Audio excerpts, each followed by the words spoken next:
Hey everybody, we're going to get started. So if you have a drink, which I hope you do, and I'm jealous that I don't, please feel free to take it and grab a seat.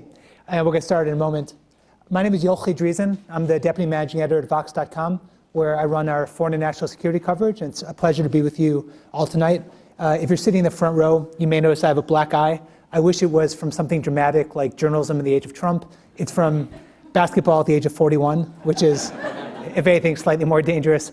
I'd like to introduce Peter Maurer, who's the president of the International Committee of the Red Cross, in from Geneva, to talk a bit about what we'll be doing today, which is a video, and then what I think will be a fascinating conversation among three very fascinating people. But first, let me turn to Peter.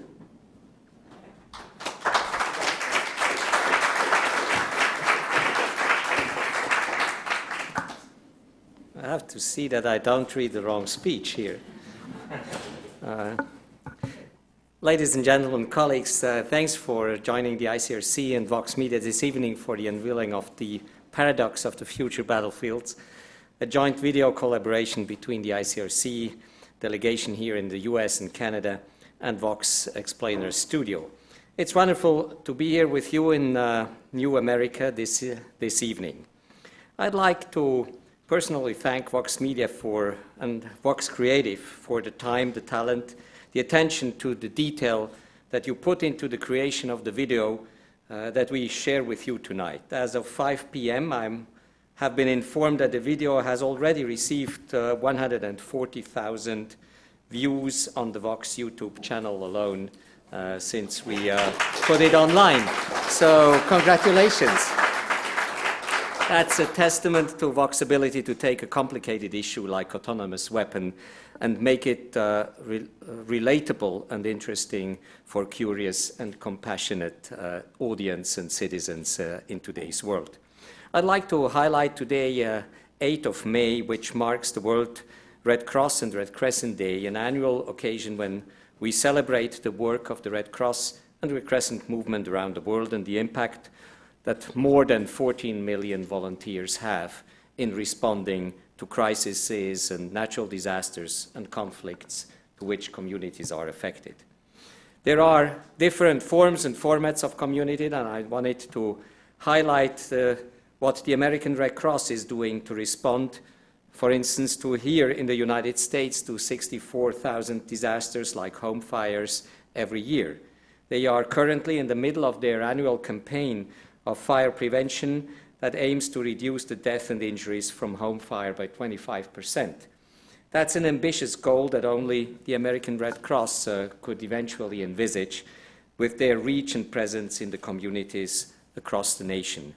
This work comes on top of life-saving blood donations and other important activities that the American Red Cross is entertaining, and thus it's a privilege for me also, although she sits very behind here in the room, to express a special welcome to Bonnie McElveen-Hunter, along with the members of her headquarters staff here also present tonight. It's wonderful to have you here, and it's wonderful to celebrate this Red Cross Day and this Movement Day together with you, and to know that you are strong partners in our response to humanitarian tragedies and crises worldwide.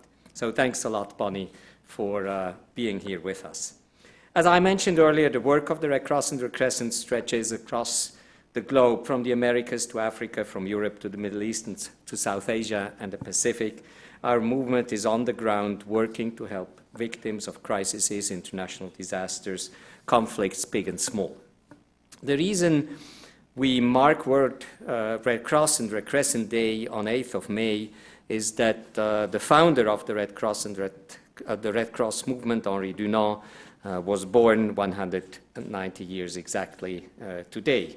So we are actually celebrating his birthday here, which of course reminds us of the origin of this important social movement, which has been the Battle of Solferino, one of the most ferocious and most bloody battles in the 19th century, which witnessed by Henri Dunant, who was a businessman in search of business and in search of actually lobbying for his business with the powerful of the world, ran into the battle and generated the idea of a social movement of national societies responding in a neutral and impartial way to the conflicts of his time.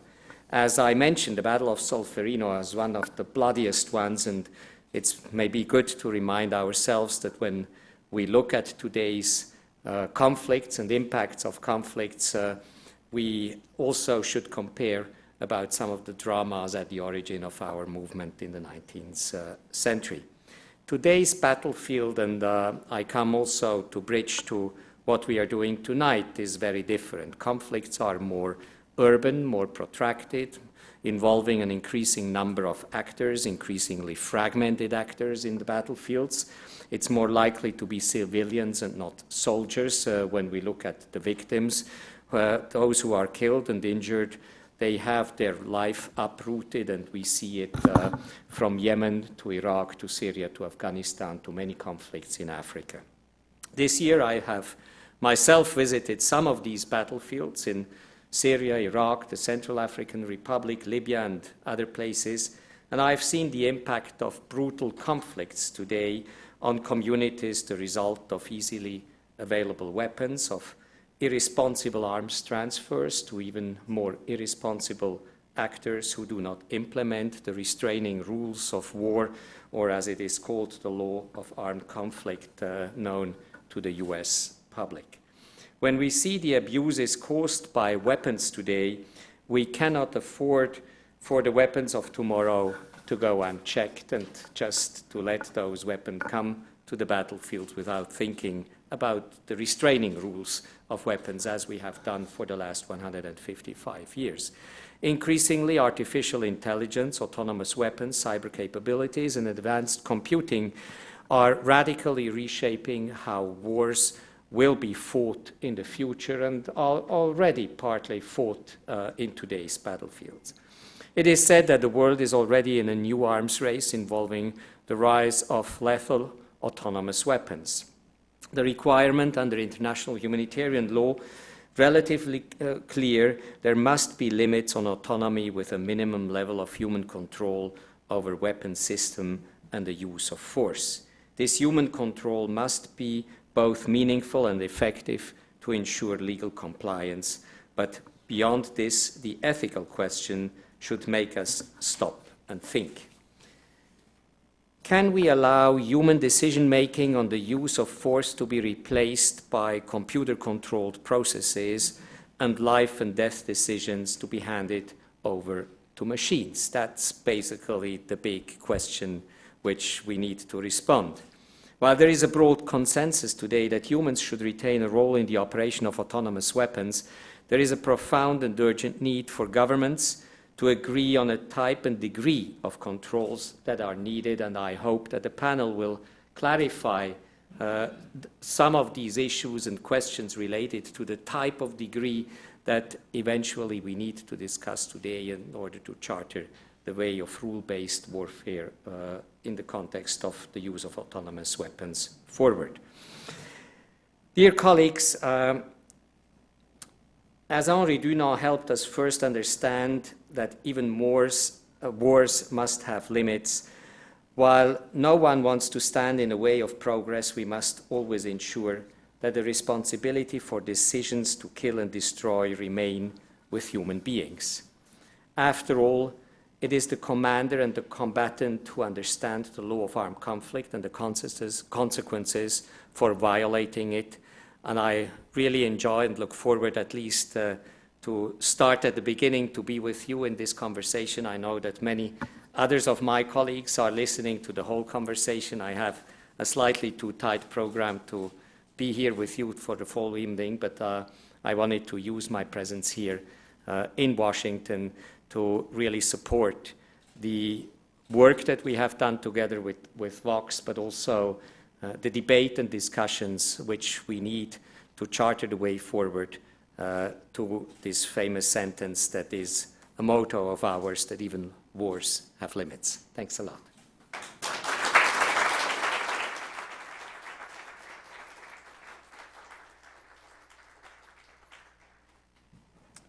Thanks very much, Peter. This video is the first in a collaboration between Vox Media and the Red Cross. It is up on our YouTube channel and can be found and watched and shared. And with that, let me get out the way so we can all watch and share. Robots fighting wars. Science fiction? Not anymore. If machines, not humans, are making life and death decisions, how can wars be fought humanely and responsibly? Humanity is confronted with a grave future: the rise of autonomous weapons. So autonomous weapons are those that select and attack targets without human intervention. So after the initial launch or activation, it's the weapon system itself that self-initiates the attack. It's not science fiction at all. In fact, it's already in use. The world is in a new arms race. In just 12 countries, there are over 130 military systems that can autonomously track targets. Systems that are armed. They include air defense systems that fire when an incoming projectile is detected, loitering munitions, which hover in the sky searching a specific area for pre-selected categories of targets, and sentry weapons at military borders, which use cameras and thermal imaging to ID human targets. It's a pretty far cry from a soldier manning a checkpoint. Militaries are not turning to robotics and increasingly autonomous robotics because they think they're cool. They're doing it for very good military reasons. They can take in greater amounts of information than a human could, make sense of it quicker than a human could, be deployed into areas that might not be possible for a human system or might be too risky, too costly. In theory, any remote-controlled robotic weapon, in the air, on land, or at sea, could be adapted to strike autonomously. And even though humans do oversee the pull of the trigger now, that could change overnight. Because autonomous killing is not a technical issue. It's a legal and ethical one. We've been here before. At the beginning of the last century, tanks, air warfare, and long-range missiles felt like science fiction, but they became all too real. With their use came new challenges to applying the rules of war, which require warring parties to balance military necessity with the interests of humanity. These ideas are enshrined in international humanitarian law. In fact, it was the International Committee of the Red Cross that pushed for the creation and universal adoption of these rules, starting with the very first Geneva Convention in 1864. These rules have remained flexible enough to encompass new developments in weaponry, staying as relevant today as ever. But these laws were created by humans, for humans, to protect other humans. So can a machine follow the rules of war? Well, that's really the wrong question, because humans apply the law and machines just carry out functions. So the key issue is really that humans must keep enough control to make the legal judgments. Machines lack human cognition, judgment, and the ability to understand context. And you can think of the parallels with how we deal with pets. The dog is an autonomous system. If the dog bites someone, we ask them who owns that dog, who takes responsibility for that dog. Did they train that dog to operate that way? That's why the International Committee of the Red Cross advocates that governments come together and set limits on autonomy in weapons and ensure compliance with international humanitarian law. The good news is that the ICRC has done this work for over a century. They've navigated landmines and cluster munitions, chemical weapons, and nuclear bombs. And they know that without human control over life and death decisions, there will be grave consequences for civilians and combatants. That's a future no one wants to see.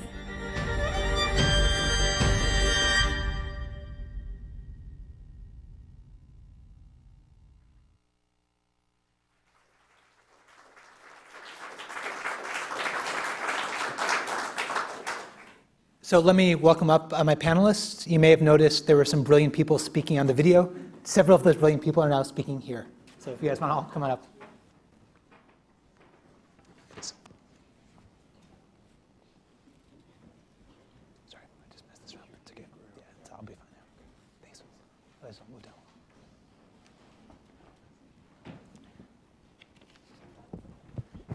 So thanks. My thought initially was we'll just go kind of question to each of my panelists. Their bios, which are impressive, are available in handout. They're available online. Each one can do a better job introducing themselves than I could introducing them. What I'd like to do is ask each one a specific question and then ask that you please say a bit about yourself and your work while we're answering it. With a conversation like this, I think it's useful to sort of ground. Is there heavy reverb? Or is that just the sound of my own head? Which it may be. But I think it's useful to sort of ground the conversation in what is actually happening and tangible today. The video touched on some of this, but Peter, perhaps if you want to start with the technology, what can be done today autonomously and what cannot?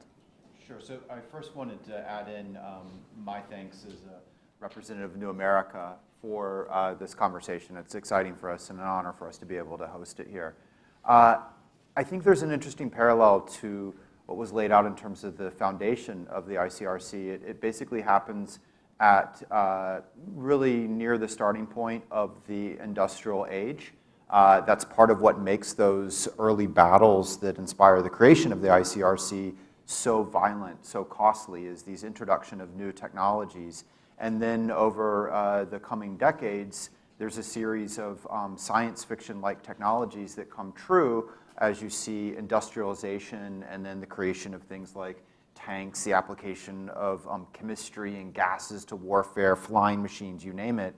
And essentially what's happening right now in the civilian world is a new industrial age. It's just now robotics, AI, autonomy, with the same potential of reshaping both the economy, the way the steam engine did and chemistry did, as well as war.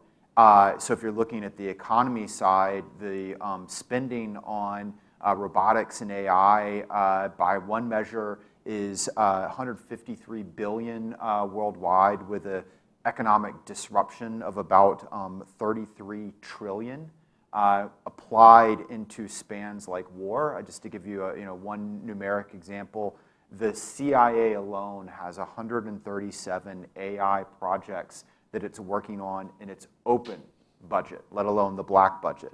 And of course, as was mentioned, this is global. In New America, we've tracked at least 80 different countries with military robotics programs. So it's not just a story of the United States or China. It goes well beyond it. And we're also seeing what we call hybridization. So ISIS, for example, carried out over 300 drone strike missions in the Battle of Mosul alone. So that sort of sets the stage for what we're seeing globally. What we're seeing with the technology itself is early on, it was almost exclusively remote control. So if you look at the early Predator drone, there was not a human pilot in it, but there was a human on the ground basically joysticking everything for it. And we've seen more and more of the tasks within it being passed off to the computer. So for example, the newer version of the Predator, the Reaper, can take off and land on its own. It can fly mission waypoints on its own. But there's still a human making most of the decisions with a traditional joystick. Then we move to technologies like the Global Hawk, where there's not a joystick, they're managing it. So they're programming it. They are hitting on a keyboard, take off and land, fly to these mission waypoints. That's where we are roughly right now with use in war. Where we're moving to in the next couple of years is basically one person controlling many of these systems simultaneously. So they'll be able to manage them out to fly on their own, but when something interesting happens, they'll drop into it. A lot like how video games are right now, in terms of the game can play itself, but when something interesting happens, you drop into that part of it, and you still have that same level of control. Then we're moving to more and more tasks within it being handed off, target identification, or maybe firing and the like. And that's because of both the system is getting more sophisticated, but as they become used more and more in war, the other side is going to go after those remote control links. So part of the story here to end on is not just where is the technology, but what happens as we all grow more comfortable with the technology and try and take it away from the other side, and the irony of how that drives us more and more towards a story of autonomy. Thank you. Actually, it seems like there's always the question of whether law can keep up with technology. And kind of a similar question, if you could just paint the picture a little bit of where the law is right now and where perhaps it should evolve to keep pace with the technology that Peter was talking about. Okay. I'll just say I'm a professor at the University of Virginia, and I teach international law and national security law. So this topic is in the Venn diagram, I'd say, between the two of those topics, and so one I'm interested in. So I guess I'll start by, I think, just saying something very quickly about the three key rules, I think, that of existing international humanitarian law that I think are captured by some of the comments in the video. And I think these are key rules that people are very concerned about when they're thinking about where are we headed as weapons are becoming increasingly autonomous. So one of the most important rules in the laws of armed conflict is the rule of distinction, which basically requires armed forces to distinguish between civilians and military objectives and only target military objectives. There's a follow-on rule that we refer to as the rule of proportionality that requires armed forces to, having identified a military objective, assess whether there's a military advantage to striking that, and figure out whether there are potentially civilian harms that are going to be caused in that strike. And then deciding where the cost to the civilians would be excessive, you may not hit that target. So that's the second core rule that I think we worry about when we're thinking about autonomous weapons. And the third one is the rule related to precautions. And the idea there is that where possible, a military should take precautions to try to ensure that you are in fact targeting a military objective instead of civilians. That if, for example, civilians wander into the attack, you might decide to halt the attack, and so on. So that's a core bucket of rules that I think is really important and would apply to the use of autonomous weapons in whatever form they take. Autonomous weapons couldn't be deployed if we're talking about weapons that are actually launched by a military and then let go, identify a target on its own. A state would only be allowed to do that under the laws of armed conflict if it were confident that that autonomous weapon system could comply with the rule of distinction, could comply with the rule of proportionality. So I think that's a high technical hurdle that hasn't yet been achieved. There's another important rule of the laws of war that relates to weapons reviews. So Additional Protocol 1 of 1977 has a rule that requires states before employing a weapon, any weapon, to ensure that the weapon would not be inconsistent with the laws of armed conflict. So I think one of the topics that's come up in the international discussion about this is, won't weapons reviews be sufficient to preclude states from deploying autonomous weapons that would not be consistent with the proportionality or would not be able to comply with the rules of distinction? Another legal question that the laws of war wrestle with as they currently exist has to do with accountability. So states are accountable for violations of the laws of armed conflict. They're responsible as states, and in some cases individuals who are engaged in violations, deliberate violations of the laws of war, might be prosecuted, for example, for war crimes. So one question then that comes up in autonomous weapon systems is, who do you hold accountable for their use? And I think Peter talks about that in the video. So that's another legal question that is addressed in the existing rules of war, but is maybe a little more complicated to apply when you're talking about autonomous systems than it is when you're talking about individual human actors engaged in acts of war. So where are we now? Is the existing law then sufficient to help us regulate the use of autonomous weapons? I think this is the real debate. There is an international, a group of states, many states that are parties to something called the Convention on Certain Conventional Weapons that has been meeting in Geneva to come together to wrestle with this question about whether we need new laws, whether existing laws are sufficient. And I think that is, they've had a number of meetings. They're going to have another set of meetings, or two more sets of meetings later this year. And I think it's proven to be, it's a very contentious debate with different schools of thought, and I'm happy to say more about that later. Thank you. Neil, there's also, I think, beyond the technology and the law, this sort of slightly more amorphous, slightly question of ethics. You know, should this technology be used? And not a question of what can it do, but sort of what should it do? And I wonder if you could perhaps address that, sort of where in the ethical boundaries of the ICRC works would you situate these weapons and what they're capable of doing? Thanks very much. Well, I work in the team dealing with a wide range of weapons issues at the ICRC, and looking at essentially the humanitarian consequences and also the compatibility with international humanitarian law of armed conflict. It's always more challenging with emerging technologies where you don't have so much evidence from the field, essentially, on humanitarian consequences to inform your understanding. So we've been doing a lot of thinking, not only about the ethical issues, but also about the legal issues. I would just touch on the law before I move to the ethics, just to say that I think there's been a misconception a lot in this discussion about a comparison of humans and machines, and this idea that machines could apply the law, and we touched on this in the video.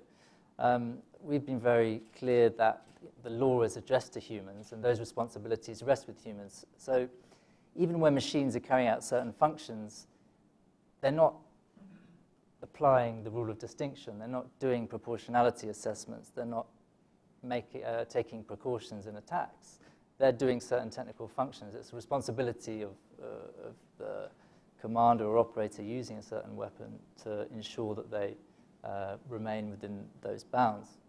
So that very much points towards the need for human control. And in looking at the ethical issues, what we found is there's the driver from an ethical perspective is also very much linked to this concept of human control. And this is something that, where there potentially is the only common agreement among, I think, all countries, is this crucial aspect of the human element in the use of force and the use of weapons. It's something that's a discussion across society, really, across sectors, in self-driving cars, in the use of algorithms in all sorts of industries. What is the quality of human control and judgments that is necessary to retain especially when these machine-driven systems, these algorithm-driven systems are being applied to functions and decisions with serious consequences. When we had a meeting of experts, ethical experts last year, what we heard from them that really, from an ethical perspective, the importance of maintaining human agency and intent in decisions to use force. So maintaining that link between the intention of the person who uses a weapon system and the eventual consequences, where that link is broken, I think you have both a legal and an ethical problem. Legally, if you don't have predictability or if you have uncertainty as to what's going to happen, you have difficulty ensuring that whatever you use a weapon system for will comply with the law. But you also have a difficulty there where you detach the human decision-making from the eventual consequences of the result of a use of weapons system. So that was one of the key issues that came out. If I could just drill into that last point for a moment, because I think it's a very interesting one. If you have an issue, as you're framing it in some ways, of human agency, is the thought that humans, by virtue of having to then see that whatever they had chosen to do killed someone, to see the carnage of it, just to realize that there was a human who died at the other end, might be more reluctant to use force as compared to you program in a code, and that's kind of the end of it? It's costless to you and sort of frictionless to you in terms of what happens next? I think it could be one issue. The code is to a large extent, and robotic behavior to a large extent, constrained in the type of functions it can carry out, especially the type of interaction with its environment. So certainly there are limits to how far machines can operate in different environments. So I would say it's more about having the human having sufficient information about the situation in which they're using a weapon and the eventual consequences, which means knowing about how the weapon functions, its predictability, but also knowing about the environment in which it's being used. Because even if you have something that's a system that's highly predictable, you could have an environment which changes drastically over time, and the context of whether something is a legitimate target could also change. Peter, the video sort of nodded at this a little bit, but the history of weapon development always tends to be, here's a new technology, it's more precise, it won't be just kind of the mass slaughter of innocents. Are we at a point now where that still remains true, that drones or autonomous warfare, drones I think in particular because they have such a hold on the American imagination, that they just are, by default, more precise? Well, there's two things going on here. There's a long history of almost every inventor of some kind of new technology saying this is the one that's going to create world peace. And it's either going to be because it is going to bring us all together, the story of the telegraph, or it's the opposite. It is so destructive, it is so horrible, no one will want to fight again. And you can literally go through that from dynamite to atomic bomb, you name it. So that is playing out again with the story of robotics and AI. And then you have the second part, which you're getting at, which is this belief in terms of, and this is sometimes more on the military side, this is the weapon that will finally eliminate friction from war. This is the weapon that will allow me to be so precise, achieve all my aims. And it's going to be the one that allows me to defeat my enemy immediately, or it's going to be the one that's finally the ethical weapon. Only the bad guys will be killed. And the reality is that's never been the case, and it continues not to be the case with unmanned systems, with drones. They offer you more information. They offer a level of information that actually reverses the problem. Now the challenge is TMI. I got too much going on. I'm trying to track all of these different things. But again, you can reach down and identify, not just that is not a tank, that's a civilian vehicle, but that's the license plate on it. That doesn't mean somehow that mistakes don't happen, that you thought someone was in that vehicle that wasn't. You misidentified them. You got bad intelligence. It also doesn't mean that the enemy doesn't have a vote. So a number of the civilian casualties, for example, might be mistakes. Some of them are also because someone fed you bad information. They wanted to get rid of a rival, so they said, the rival is with Al-Qaeda. There's a long pattern of that. And it's the same thing that I think we'll see play out with more autonomous systems, is they will make decisions only as good as their programming and only as good as the data that's given to them. Programming, as anyone who has had a Word doc crash on you, programming will always be bad, even though we've used it for decades.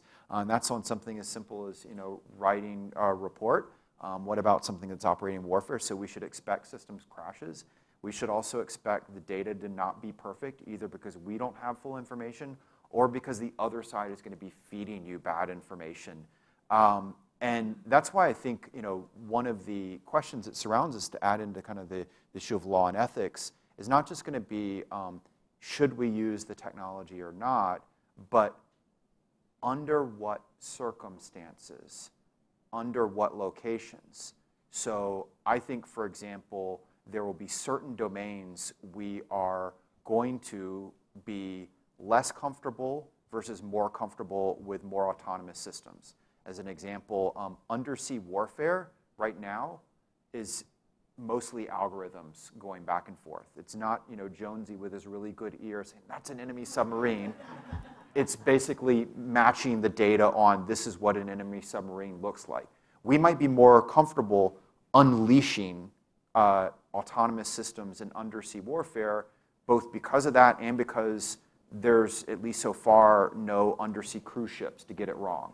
As opposed to in an urban zone with a bunch of people operating, that's a lot tougher, and the stakes of civilian casualties are a lot higher. So again, I think that's where we might see kind of agreement or concord.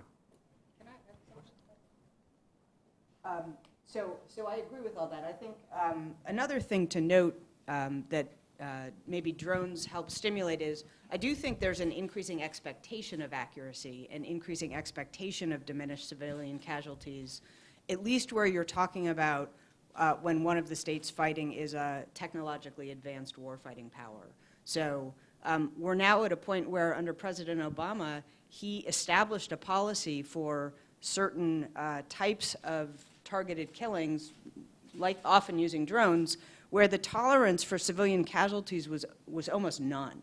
That, in other words, the government said that it would not conduct a particular drone strike outside of area of active hostilities unless there was near certainty that there would be no civilian casualties, which is a higher standard than the law of war requires, and yet I think that was established to kind of catch up to some of the expectations of these highly accurate, a perception that these machines are highly accurate, increasingly accurate. And so I expect the same thing would continue in the face of fully autonomous weapon systems as well. And where I thought you were going is to say there will be questions about does an autonomous weapon system need to actually be better than a human before governments are willing to deploy them, right? Is that the new expectation? If we could just stay on that for one moment, because you mentioned Barack Obama and sort of the policy that he laid out in terms of the use of drones. And I think as a journalist, colleagues of mine, far braver than me since I'm now management scum, who go out to look at what the cost of the drone strikes tend to be, have found that there are still civilians dying, and in some cases in enormous numbers. The estimates range from hundreds to thousands, but serious numbers of civilian casualties. The reason I ask is the US has kind of given itself right now the power to kill people in Somalia, Yemen, Pakistan, Afghanistan, Iraq, this ever-growing list that it feels justified to do. What happens when countries that we don't like start to do the same? So when Russia sends an armed drone to kill someone in Georgia, or China sends an armed drone to kill someone in Vietnam, or country XXXX, given the spread of these weaponry, that's where I wonder, what happens then in terms of the law as it exists, and the law perhaps as you might like it to exist? So I guess I would reframe the U.S. government's legal claims a little bit.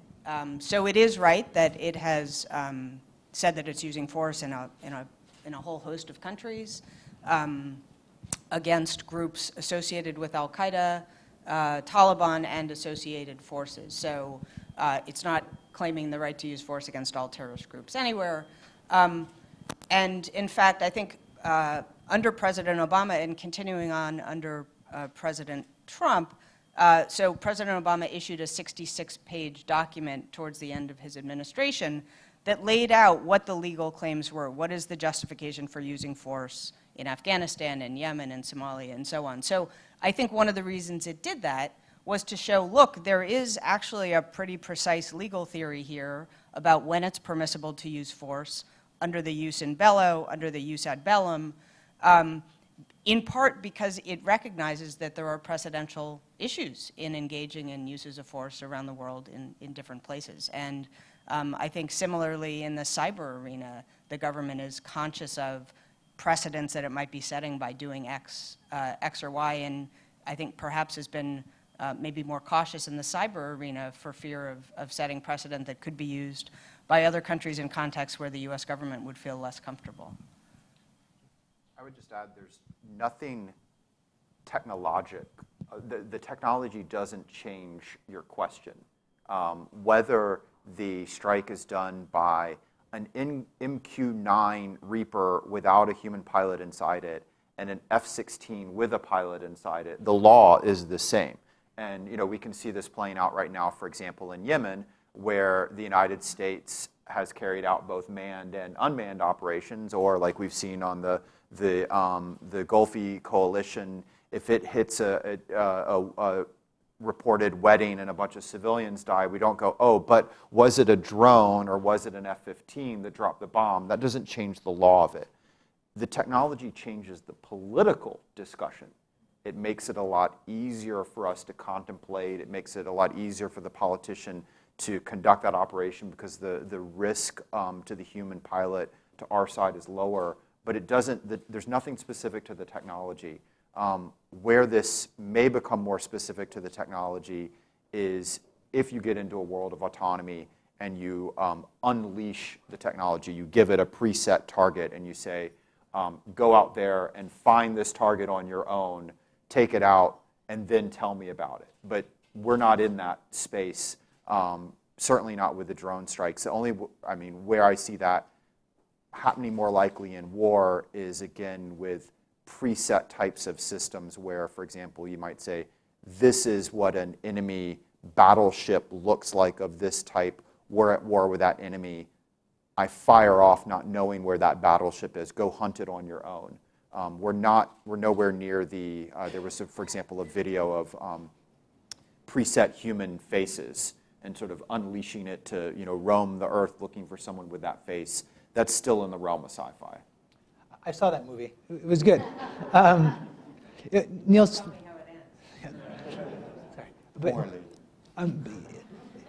but by all means, jump in. But one question I had, and perhaps if you want to answer both, when you talk to other countries, leaders of other organizations, but especially military or civilian officials from other countries, is the discussion that they're having one of what should they do? Or is it focused really heavily on kind of what can they do? What can their militaries purchase? What can their militaries develop? What kind of strategies might they use? Or are they pausing to sort of think of some of the questions we're discussing now about moral obligation, moral responsibility, moral limit? Well, I think the discussions in Geneva over the past 5 years have shown that governments are engaging with this discussion seriously. They recognize that there is a unique issue about autonomy in weapon systems, specifically, I would say, in the critical functions of weapons, of selecting and attacking targets. And clearly, there's a connection in some of the technology from existing armed robotic platforms that may in future be autonomous, but there's an important difference in terms of where that functionality is handed over to the sensors and algorithms of a machine. I think there's a wide interest, a wide public interest, and efforts of civil society have also raised this on the agenda of states. Like I said earlier, there is this recognition that this human element in the use of force is critical from not only a legal perspective, but also many states are raising ethical issues. Meanwhile, there is, of course, interest, as to be expected, in the military applications of robotics and autonomy and AI. What we always argue when we're talking about this issue is that it's important to look at a realistic assessment of the technology. So even a weapon system that may offer greater precision, such as precision-guided munition or armed drone with a precision-guided munition, it doesn't inherently offer greater respect for the law or civilian protection, because it depends how you use it. A precision-guided munition could also be precisely on the wrong target, for example, or it could be of a size that endangers civilians in a densely populated area disproportionately. So I think it's important to look, not just at the technology, but the way it's used. I think there's the last discussions a few weeks ago in Geneva are quite encouraging. There's, I would say, more of a coalescing around getting to grips with what this human element means, what type and degree of human control is needed. The interesting thing is that I think there's something to learn from the degree to which autonomy is used in existing weapons. There are a lot of constraints. It's mostly against objects, such as incoming missiles, projectiles. It's mostly in quite controlled environments where there are limited risks to civilians. It's mostly for limited time periods over limited areas. And it's mostly, there's human supervision. And often, even with some systems which shoot down incoming rockets and mortars, there's often human verification before the decision is taken whether to let that system fire autonomously.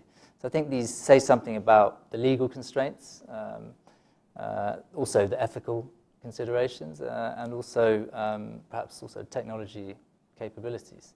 I think there are, thinking about the way technology is moving forward, there are considerations where you start to see problems, and it gets back to this issue of uncertainty. If I have a system which flies for 9 hours over several hundred kilometers to attack a particular target, how am I judging? If I don't, by definition, if I don't know where it's going to land and when during that period, how am I really having that kind of granularity of information to make those legal judgments and to ensure that human connection, that intention with the eventual consequences. So this is where I think there's a lot of work to do by governments in bringing forward what they mean by human control in practice. So we'll open up to questions in one moment. I will just make one observation myself. I've been struck over the years of reporting on the military by a development that to me was surprising, which is rates of PTSD among drone operators and others who operate drones are much higher than I had ever thought possible. And in interviewing people who were suffering from PTSD for a book I wrote, one thing that they referenced a lot was because of the tremendous accuracy of what you can see, it made it worse. So if you're operating a drone, you can see a person, you could see them resting on the roof of their house, you can see them saying goodbye to their kids as they get into their car, you could see the missile, and you could see what's left of them after, in a way that you couldn't see if you fire a bullet or if you fire a rocket. You don't see what that weapon does on the other end, and here you do. And I think as we open up to questions, that to me is sort of an interesting paradox of you know so much of what these weapons can do, and at the same time, the weapons can just do more and more of it as we go. So we have a microphone in the back. If you would please identify yourself when you ask your question, and please keep them to questions as composed to paragraphs with question marks attached awkwardly at the end.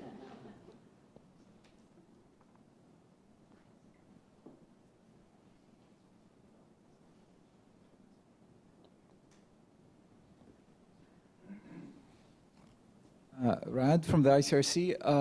I have a question from the other way around. Don't you think that advanced technologies, when you have autonomous systems fed with good data, they could actually make less errors than humans could make? I mean, look at the airstrikes in many of the recent conflicts with the horrible civilian casualties happening.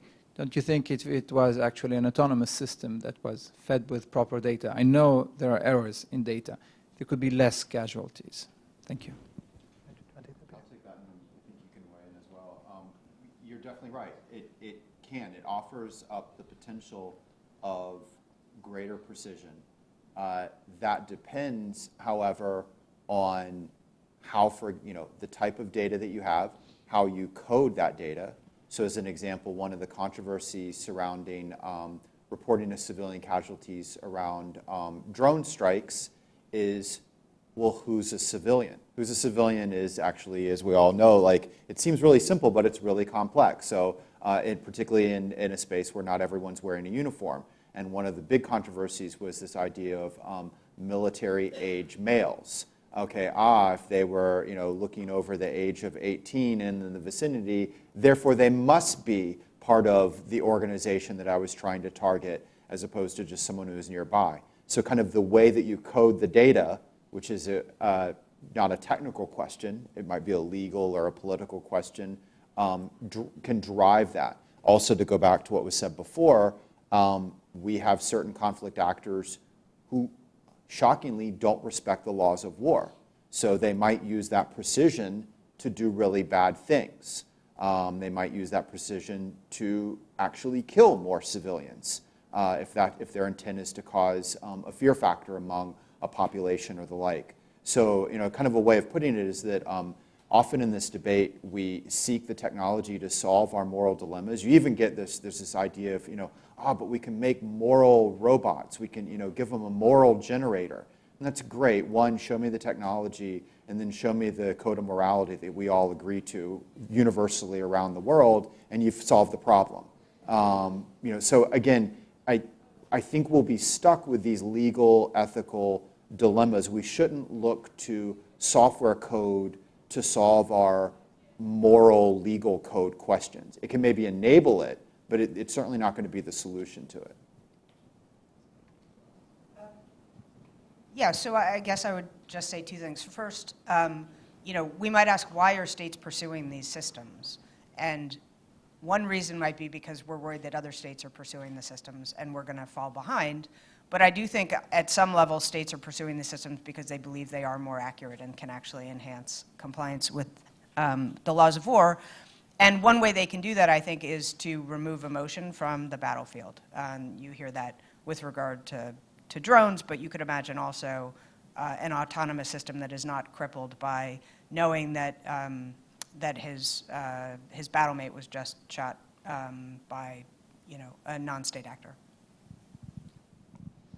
I would go back again to this idea of comparing humans and machines. I don't think it's necessarily the right approach, because it's going to be humans with a certain type of machines or humans with another type of machine.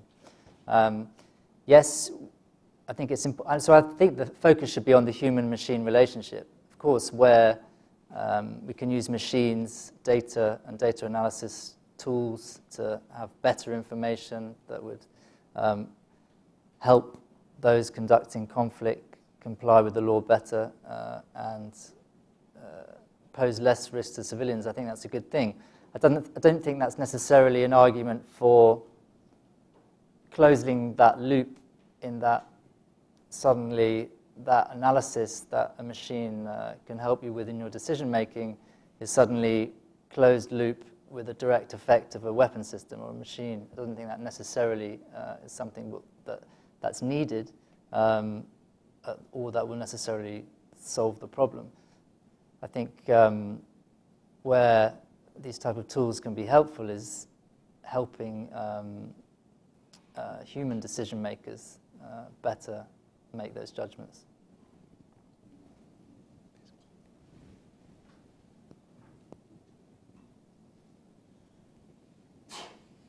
So you mentioned the need to kind of scope out this relationship between the human and the machine Wes Rist for the American Society of International Law, to discuss even how states regulate this and how it looks going forward. But on a practical level, international law has been having less and less success with getting multinational agreements that are actually enforceable, that govern state regulation or regulate state behavior. Given how technical of a topic this is, given how quick the technology is changing, and given that maybe the right solution isn't trying to regulate specific technical issues, but trying to govern that, where that line is between the human and machine interaction and the responsibility for who's ultimately pulling the trigger or programming the code, how likely is an international agreement that's going to regulate this? How likely are we to see an additional protocol or a new convention of some kind that states would sign up to and agree to be bound by? Ashley, do you want to take that? I think remains to be seen. There are certainly proposals from quite a few states who want to see new law in this area and new protocol. There are others, some major powers who've said they prefer to focus on focus on existing legal requirements. I don't think there's necessarily an incompatibility in that approach, though, because those states, all states are there discussing it, and I think all states recognize there is an issue there about keeping this human-machine balance right and getting it right from a legal perspective, but also an ethical perspective. So I think there is a chance that states will be able to move forward and work out a way to agree to some common understanding of where that sort of line lies, because I think it's in all of their interests in a way, because there's such a wide scope of what you could consider effective or meaningful human control when talking about autonomy and weapon systems. At one end of the spectrum, it is, well, I invented this robotic system and I programmed it, so therefore it's under control in all circumstances. And the other end is, I directly need to remote control it at all times. So there's a lot of, I think there's a lot of risks that within that variation among states. And I think a lot of governments have an interest in actually understanding each other and where they see the boundaries. And a good place to start would be, look, we have existing international humanitarian law, which all states have agreed to follow. And how does that, given this issue raises novel issues, how does that actually affect this topic? So I think we'll end there. I had promised my wife that I would see if I could avoid any cliche references to Terminator, RoboCop, other movies of the like, and I'm glad to say that I think collectively we did. There's a reception afterwards. I would encourage all of you to stay up on the roof, have more drinks than you may have already had. Again, I would love to join you, but unfortunately can't. In the meantime, if you could please join me in thanking Neil and Ashley and Peter.